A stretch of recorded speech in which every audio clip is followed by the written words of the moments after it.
Soni mathematics में आपका स्वागत है। आज साइंस क्लास 10th क्लास का है। इसमें फिजिक्स पढ़ाने जा रहे हैं। आज प्रकाश के परावर्तन अर्थात रिफ्लेक्शन ऑफ लाइट का पार्ट 3 है। इसमें पार्ट 1 और पार्ट 2 हम पढ़ा चुके हैं, जिसमें प्रकाश और प्रकाश का स्रोत, पारदर्शी, अपारदर्शी, पारभासी, प्रकाश की किरणें, प्रकाश पुंज इत्यादि के बारे में हम लोग पढ़ चुके हैं। अब जो है आगे पढ़ना है प्रतिबिंब के बारे में। प्रतिबिंब किसे कहते हैं? जैसे हम लोग छाया पढ़ चुके हैं कि कोई भी अपारदर्शी वस्तु को यदि प्रकाश पार नहीं कर पाती है तो उससे अंधेरा क्षेत्र बनता है। उसे क्या कहते हैं? छाया कहते हैं। किसी भी अपारदर्शी वस्तु को यदि प्रकाश पार नहीं कर पाती है तो उसके विपरीत साइड में जो अंधेरा क्षेत्र बनता है उसे क्या कहते हैं? छाया कहते हैं। लेकिन जो प्रतिबिंब है अलग प्रकार की है। प्रतिबिंब जो है, जब कोई भी प्रकाश का किरण किसी वस्तु से आती है और किसी वस्तु पर पड़ने के बाद उससे टकरा करके या तो आपस में किरणें जो है मिलती है, तब वहां पर जो किरणें मिलती है वहां पर ही प्रतिबिंब बनता है। कहता है किसी वस्तु से आती प्रकाश की किरणें परावर्तन या अपवर्तन के बाद जिस बिंदु पर मिलती है या जिस बिंदु से आती हुई प्रतीत होती है, उस बिंदु को ही हम उस वस्तु का प्रतिबिंब कहते हैं। अर्थात वह बिंदु उस वस्तु का प्रतिबिंब कहलाता है। प्रतिबिंब जो है कितने प्रकार के होते हैं? तो प्रतिबिंब 2 प्रकार के होते हैं। प्रतिबिंब 2 प्रकार के होते हैं। तो एक प्रतिबिंब और दूसरा हो गया काल्पनिक या आभासी प्रतिबिंब। वास्तविक पहला हो गया वास्तविक प्रतिबिंब और दूसरा हो गया आभासी या काल्पनिक प्रतिबिंब।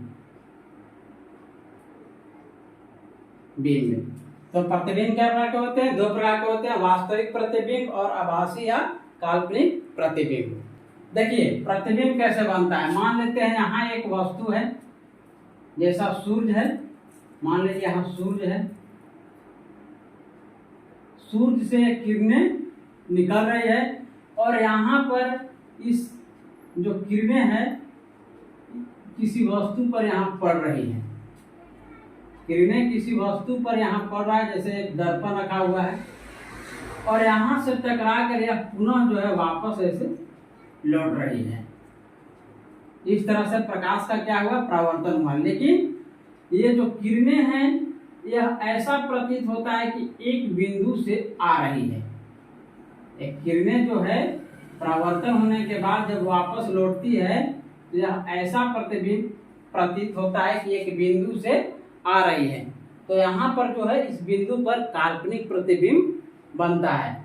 यदि किसी बिंदु से प्रकाश की किरणें आती हुई प्रतीत होती है तो उस बिंदु पर काल्पनिक प्रतिबिंब बनता है।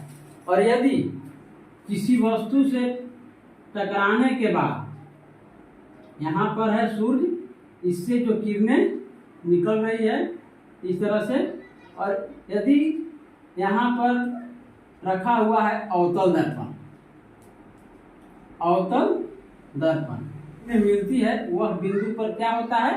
प्रतिबिंब बन जाता है। अर्थात प्रकाश की किरणें किसी वस्तु से टकराने के बाद या परावर्तन या अपवर्तन होने के बाद जिस बिंदु पर मिलती है या जिस बिंदु से आती हुई प्रतीत होती है वही बिंदु उस वस्तु का प्रतिबिंब कहलाता है। प्रतिबिंब जो है कितने प्रकार के होते हैं? प्रतिबिंब 2 प्रकार के होते हैं, वास्तविक प्रतिबिंब और दूसरा है आभासी या काल्पनिक प्रतिबिंब। प्रतिबिंब 2 प्रकार के होते हैं। पहला है वास्तविक प्रतिबिंब या रियल इमेज। रियल इमेज, जब प्रकाश की किरणें किसी वस्तु से परावर्तन या अपवर्तन के बाद एक बिंदु पर मिलती है तो उस बिंदु को हम वास्तविक प्रतिबिंब कहते हैं। प्रकाश की किरणें यदि किसी वस्तु से आ रही है और परावर्तन या अपवर्तन के बाद वास्तव में यदि एक बिंदु पर मिलती है, एक बिंदु पर मिलती है, एक बिंदु पर यदि मिलती है तो उस बिंदु को हम वास्तविक प्रतिबिंब कहते हैं। और यदि प्रकाश की किरणें अपवर्तन या परावर्तन के बाद किसी एक बिंदु से आती हुई प्रतीत होती है, एक बिंदु से आती हुई प्रतीत होती है, तो उस बिंदु को काल्पनिक प्रतिबिंब कहते हैं। जैसे देखिए अवतल दर्पण में जो है वास्तविक प्रतिबिंब बनता है, क्योंकि यह है अवतल दर्पण मिलती है, तो इस तरह से अवतल दर्पण में जो भी है वास्तविक प्रतिबिंब बनता है। यहाँ पर कोई वस्तु है, यहाँ से प्रकाश निकल रहा है, जैसे सूर्य, यहाँ से प्रकाश निकल रहा है और सभी प्रकाश की किरणें यहाँ पर टकराने के बाद एक बिंदु पर मिलती है, तो इस बिंदु पर कैसा प्रतिबिंब बनेगा? यहाँ पर बनेगा वास्तविक प्रतिबिंब। इसी तरह से उत्तल दर्पण में जो है काल्पनिक प्रतिबिंब बनता है। देखिए उत्तल दर्पण एक बिंदु से आ रही है, आती हुई प्रतीत होती है, तो यहाँ पर क्या काल्पनिक प्रतिबिंब बनेगा, काल्पनिक प्रतिबिंब। तो अब देखिए हम लोग पढ़ेंगे कि वास्तविक और वास्तविक प्रतिबिंब और काल्पनिक प्रतिबिंब में अंतर। वास्तविक प्रतिबिंब और काल्पनिक प्रतिबिंब में निम्नलिखित अंतर है। पहला है, जब प्रकाश की किरणें परावर्तन या अपवर्तन के बाद वास्तव में एक बिंदु पर मिलती है तो उस बिंदु को वास्तविक प्रतिबिंब कहते हैं। जबकि जब प्रकाश की किरणें परावर्तन या अपवर्तन के बाद एक बिंदु से आती हुई प्रतीत होती है तो उस बिंदु को हम काल्पनिक प्रतिबिंब कहते हैं। दूसरा है, वास्तविक प्रतिबिंब को पर्दे पर उतारा जा सकता है, लेकिन काल्पनिक प्रतिबिंब को पर्दे पर नहीं उतारा जा सकता है। वास्तविक प्रतिबिंब को हम पर्दा पर प्राप्त कर सकते हैं, लेकिन काल्पनिक प्रतिबिंब को पर्दा पर प्राप्त नहीं किया जा सकता है।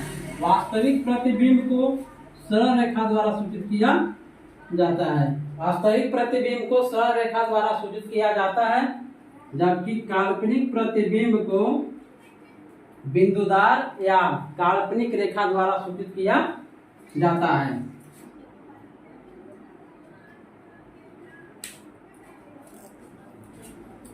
समतल दर्पण में कैसा प्रतिबिंब बनता है? तो समतल दर्पण में हमेशा सीधा और काल्पनिक प्रतिबिंब बनता है।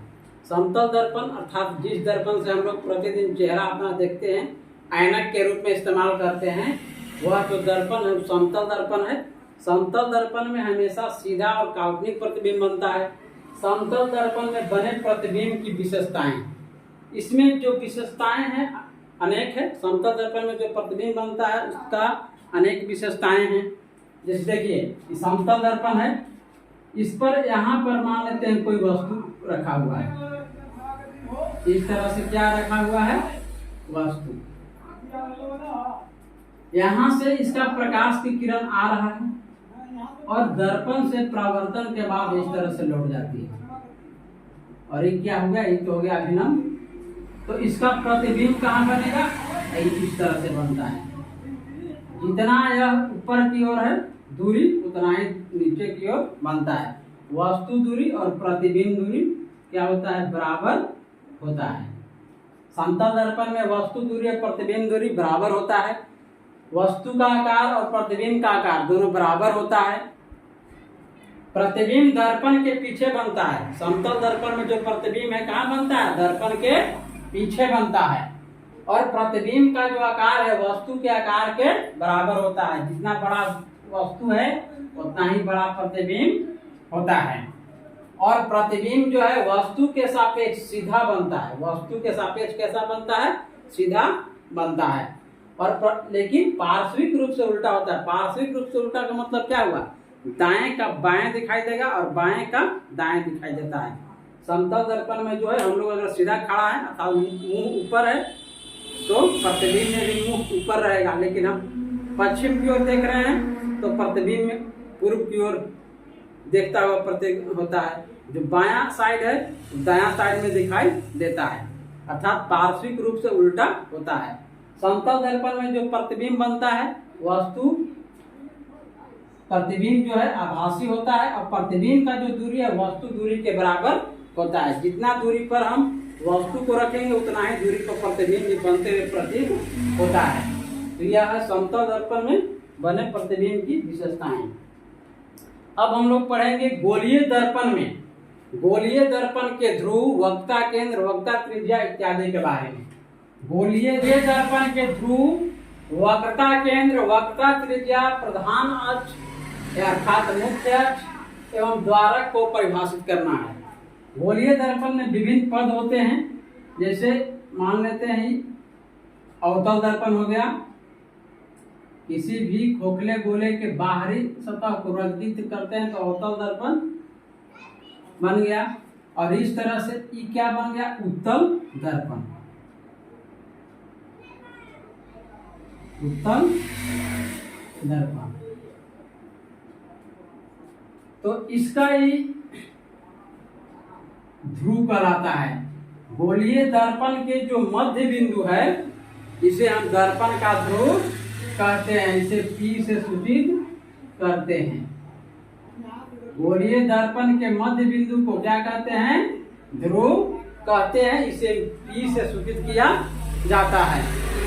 और गोलीय दर्पण जिस गोले का भाग होता है, गोलीय दर्पण जिस गोले का भाग होता है उसके केंद्र को दर्पण का वक्रता केंद्र कहते हैं, इसे C से सूचित किया जाता है। ये क्या हो गया, वक्रता केंद्र। वक्रता केंद्र गोलीय दर्पण जिस दर्पण का भाग होता है, गोलीय दर्पण जिस गोले का भाग होता है उसके केंद्र को क्या कहते हैं, वक्रता केंद्र कहते हैं, इसे C से सूचित किया जाता है।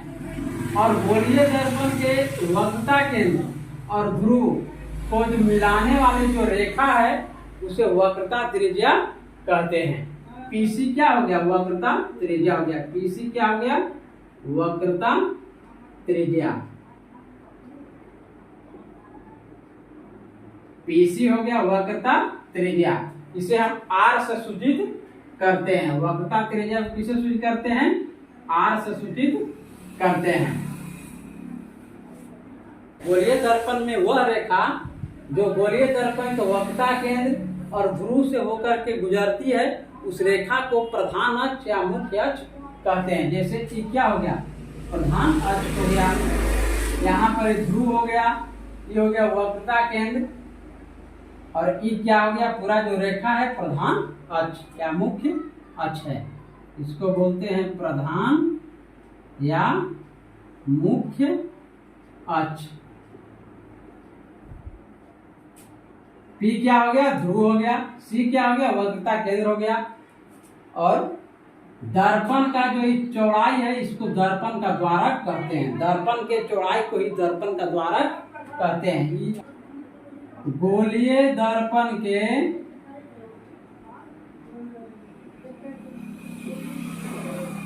मध्य बिंदु को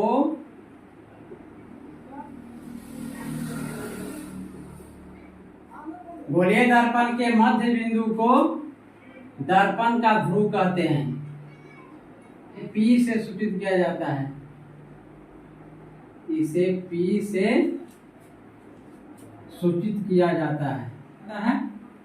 दूसरा हो गया वक्रता केंद्र। वक्रता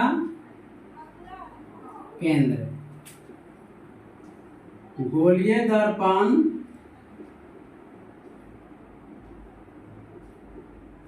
गोलीय दर्पण जिस गोले का भाग होता है, जिस गोले का भाग होता है उसके केंद्र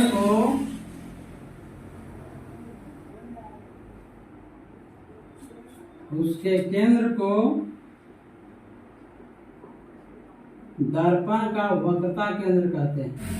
वक्रता त्रिज्या गोलीय दर्पण जिस गोले का भाग होता है, गोले का भाग होता है, उसके त्रिज्या को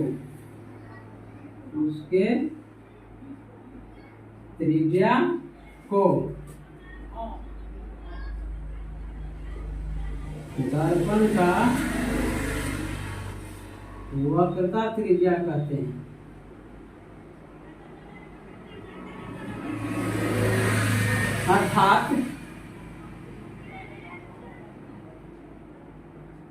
अर्थात गोलीय दर्पण के